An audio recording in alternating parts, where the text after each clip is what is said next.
Pessoal, nesse vídeo eu comento acerca do primeiro trabalho divulgado pela equipe russa que desenvolveu essa vacina que brevemente estará em testes aqui no Brasil. E a propósito desse comentário, eu gostaria inicialmente de comparar a pesquisa acadêmica brasileira, quando eu realizei o meu mestrado na Universidade Federal do Rio de Janeiro e o meu doutoramento na Faculdade de Odontologia de Bauru, da Universidade de São Paulo, ambos mestrado e doutorado em odontologia com a área de concentração em patologia oral. E quando eu fiz a minha tese em ambos os trabalhos, ao contrário, por exemplo, do que ocorre em relação à pesquisa acadêmica em nível internacional, nos países desenvolvidos, como Estados Unidos, Inglaterra, Alemanha, em que o pesquisador, ele basicamente tem uma atividade de como se fosse comparativamente a uma obra, ao engenheiro na construção civil, ao engenheiro na construção civil. O engenheiro na construção civil, ele elabora o projeto, realiza a planta e fiscaliza a construção da obra, que realiza os testes de segurança, analisa a inclinação, por exemplo, de uma parede, a força que vai ser submetida a uma viga, todos esses cálculos é feito pelo engenheiro da obra. Mas quem executa a obra é o pedreiro, é o servente de pedreiro, as empreiteiras. Então, comparativamente com esses países desenvolvidos, nós, no Brasil, na minha época de pesquisador, a gente realizava todo o trabalho, desde a concepção do projeto até o trabalho do servente, do pedreiro, da empreiteira, comparativamente.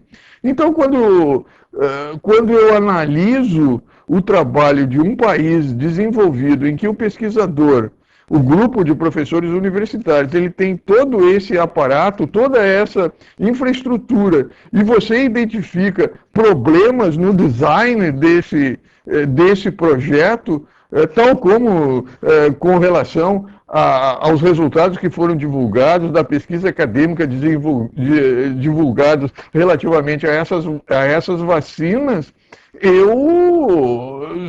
confesso para vocês, que sou bastante crítico. E também relativamente à publicação acadêmica, ao corpo editorial da publicação acadêmica, que permite que tais erros, que tal falta de confiabilidade venha ao conhecimento público no momento de uma pandemia, de uma epidemia como essa. Conhecimento esse que não vem para esclarecer, vem para complicar.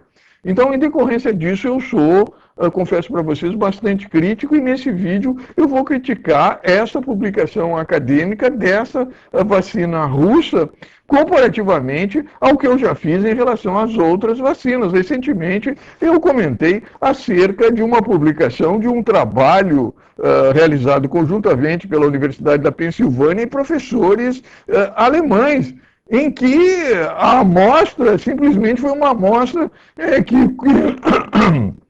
constituída por primatas, por animais de laboratórios e humanos, num pool de 55 elementos. Então, nesse trabalho da Universidade de Pensilvânia e dos professores alemães, a amostra, os resultados, eles não foram confiáveis em decorrência da falta da confiabilidade da amostra pelo tamanho numérico.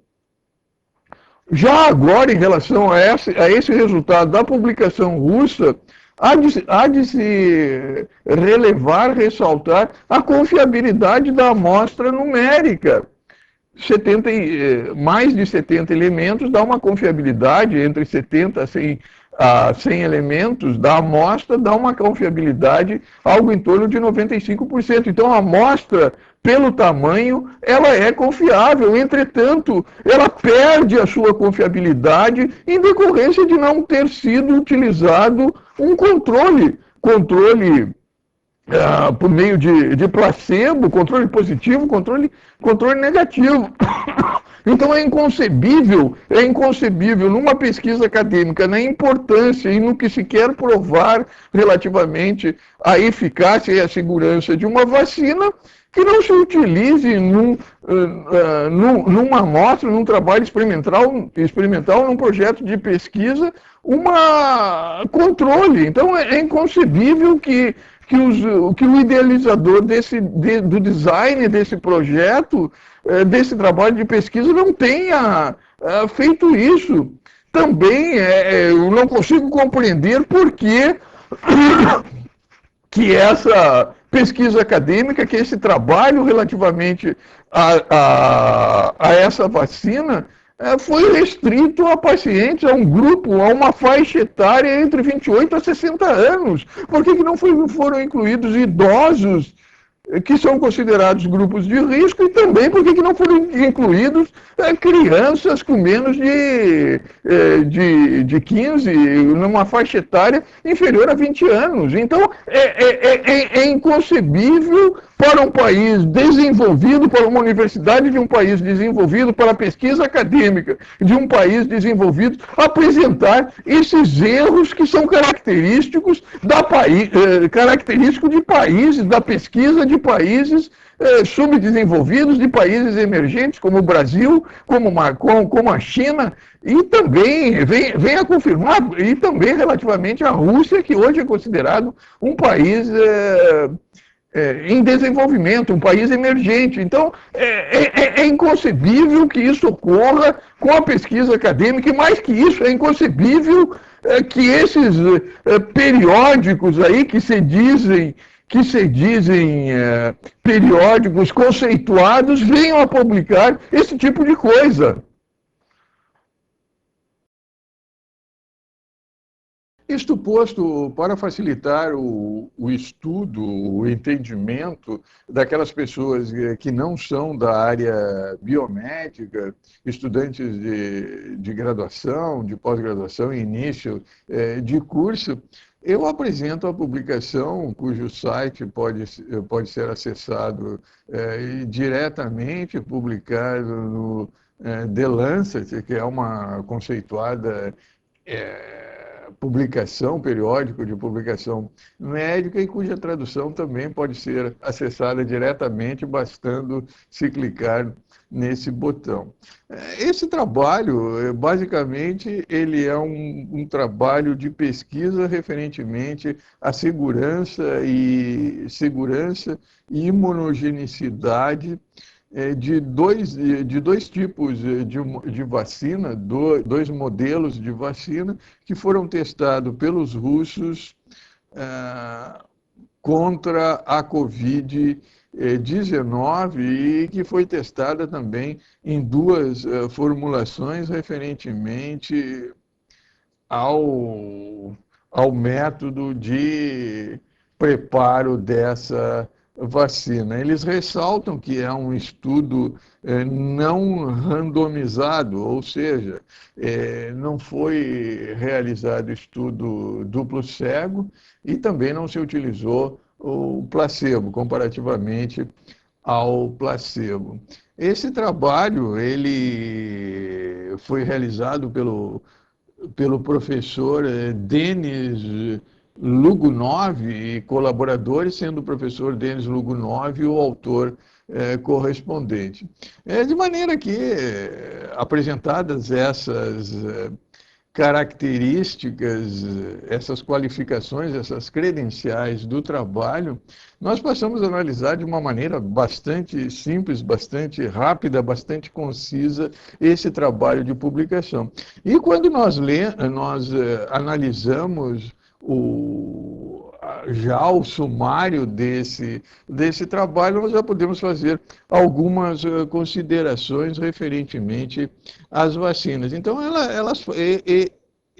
os autores, eles comentam que essa a vacina, ela constituiu de dois componentes, empregando a metodologia recombinante.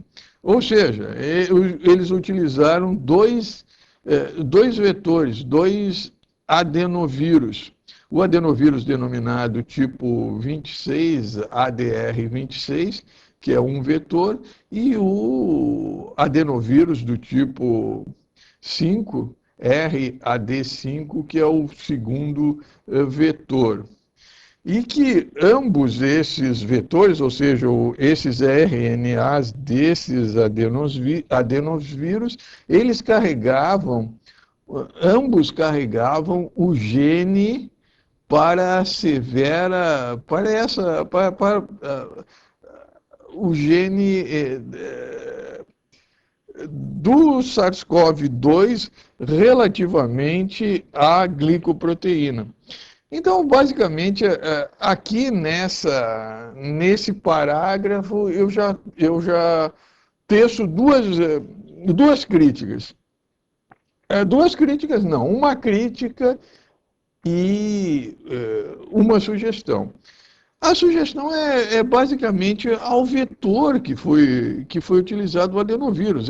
A despeito dele ser bastante utilizada na produção de vacinas, especialmente relacionadas com a influenza, sob a minha óptica, considerando os problemas que se identificam relativamente à eficácia das vacinas contra a influenza, eu sugiro, a sugestão é essa, eu sugiro que se substitua o vetor, o RNA do adenovírus, pelo DNA ou RNA do papilomas vírus. E esse procedimento ele já foi feito para a utilização, para a construção de uma vacina. Eu não me recordo qual a vacina, mas eu tenho certeza que esse procedimento, o HPV utilizado como vetor para a construção de uma vacina, para o desenvolvimento de uma vacina, já foi utilizado. E eu basicamente suporto essa minha sugestão com o fato de que o HPV ele é um vírus bastante imunogênico e quando se analisa células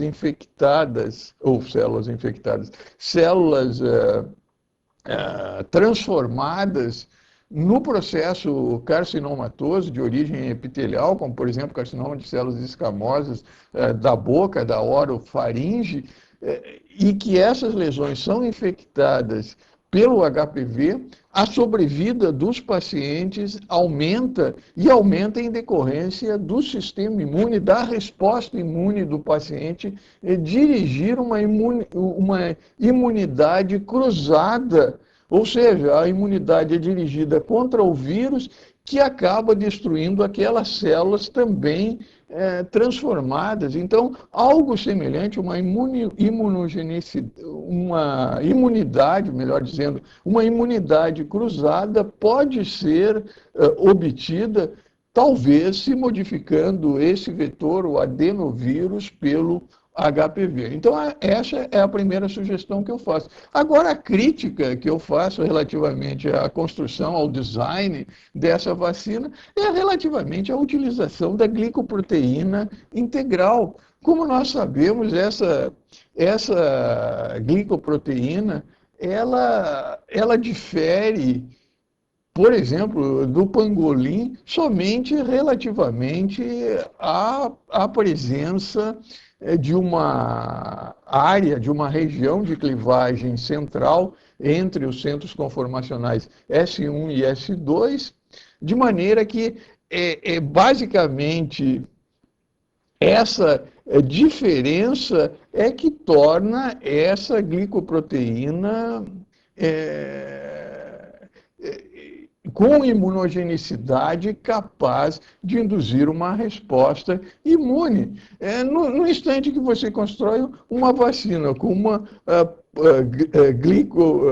glicoproteína integral, que já se sabe que vai sofrer mutação, porque se não sofresse mutação, ela quando teria passado, quando teria sido transferida do pangolim para o ser humano, ela não sofreria essa mutação. Então já se sabe que essa glicoproteína é passível de sofrer mutação. Então, as mutações no período pós-vacinal, elas são esperadas de maneira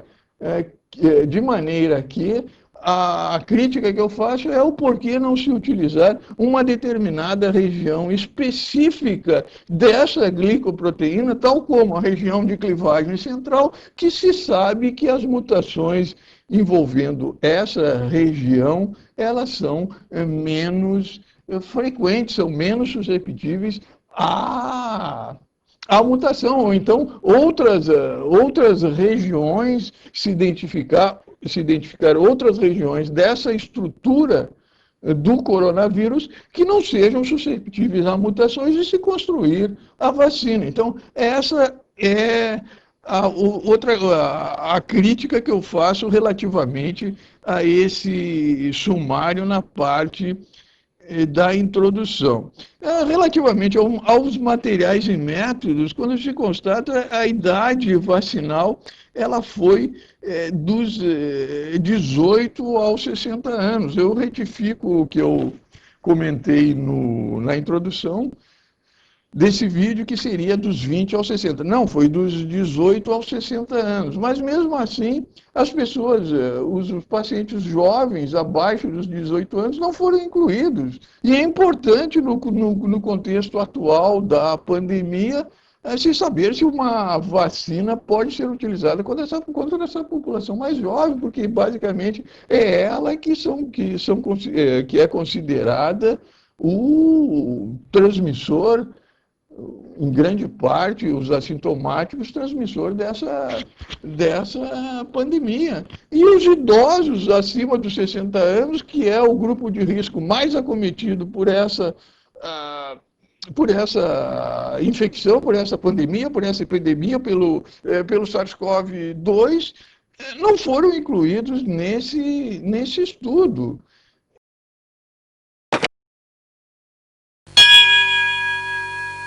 Feitas essas considerações acerca da vacina russa, nessa parte do vídeo, referentemente às considerações finais, eu gostaria de emitir a minha opinião sobre a perspectiva da eficácia dessa vacina russa. E a propósito dessa opinião, eu me sinto completamente à vontade para emitir a minha opinião, porquanto quem acompanha o meu currículo acadêmico sabe que eu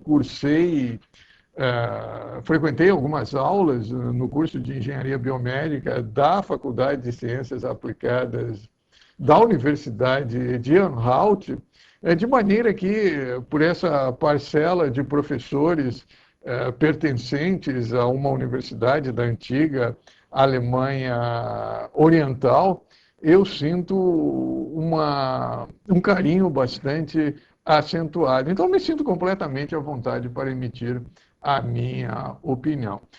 De maneira que, quando eu analiso a perspectiva de eficácia dessa vacina e comparo, por exemplo, com as outras 3 ou 4 que se encontram em testes aqui no Brasil, eu não consigo vislumbrar nessas vacinas pioneiras, por assim dizer, uma perspectiva de eficácia acentuada, acima de 60%. Acredito que algumas delas, dependendo da constituição do antígeno do coronavírus, poderão apresentar na sua fase inicial, na fase inicial de vacinação, uma eficácia relativamente superior a 50%.